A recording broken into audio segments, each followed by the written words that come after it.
Hey y'all. So these will be the last group of lectures for the class. I'm going to kind of just bring up a couple points that I want us to have in our heads and have access to as we come into talking about Binti by Nadia Korafor and the Dirty Computer videos by Janelle Monáe. So I do want you to go back and sort of review the lectures that are on Afrofuturism and African futurism, both of which are going to be sort of in play with our class this week. But I want to talk about, I want to sort of dip into my limited skills in musicology, and I want to talk a little bit about something fundamental in jazz that Afrofuturism grows out of. And Afrofuturism particularly, we talked about it as a musical movement, and we sort of located it in terms of two major figures, Sun Ra and George Clinton in Parliament. And they are both sort of leaders of large bands. In Sun Ra's case, it's the orchestra, and in Clinton's case, it's a funk band, a large funk band. And when we say large, we're talking like a dozen people generally on stage.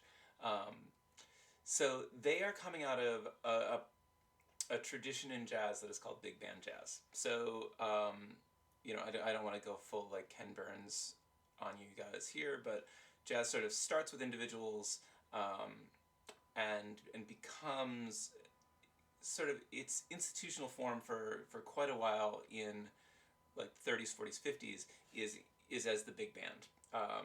This could be like the size of a small symphony orchestra sometimes, but it is an ensemble that is like 12 or more. The excuse me. The most salient examples of this, some of them are fronted by some of them are mixed in race. Some of them are all white. Some of them are fronted by, some of the more famous ones are fronted by white conductors and instrumentalists. Glenn Miller is sort of a big band figure. But for our purposes, the ones that we want to think about are Duke Ellington and Count Basie. And I will probably send you guys a track or two by each of them. But without getting well into like deep musicology stuff, the form of the big band was that the piece would be composed, the piece that they were playing would be composed almost at the level of a piece for symphony orchestra, and you needed that for all the pieces, all the instruments to be working together.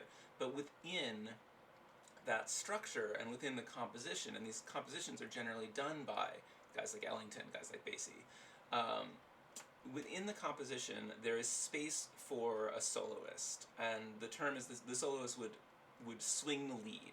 So the orchestra kept going, the big band kept going, but they sort of faded back, and the spotlight, literally or figuratively, went on one soloist who would swing the lead for some portion of the song.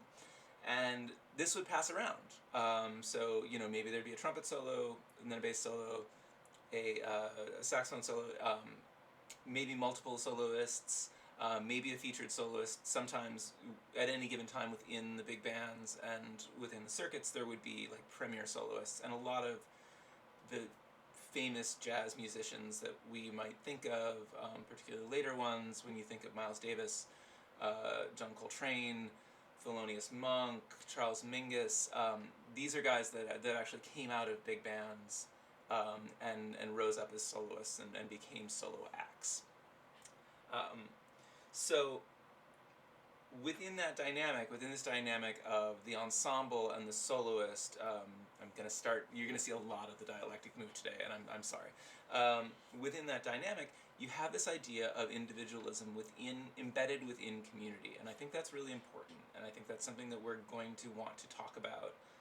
The interaction between individual, I'm doing it again, the interaction between individual and community in African American tradition and in African tradition, and it is sort of counter to a lot of earlier ideas of what African music means in the U.S.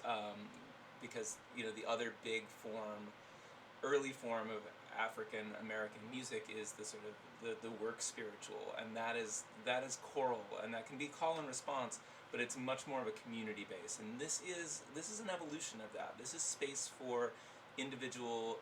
My heater just kicked on. That's why my hair's blowing around. This is much more a space for individual expression within and in support of the collective, and like it feeds back. It feeds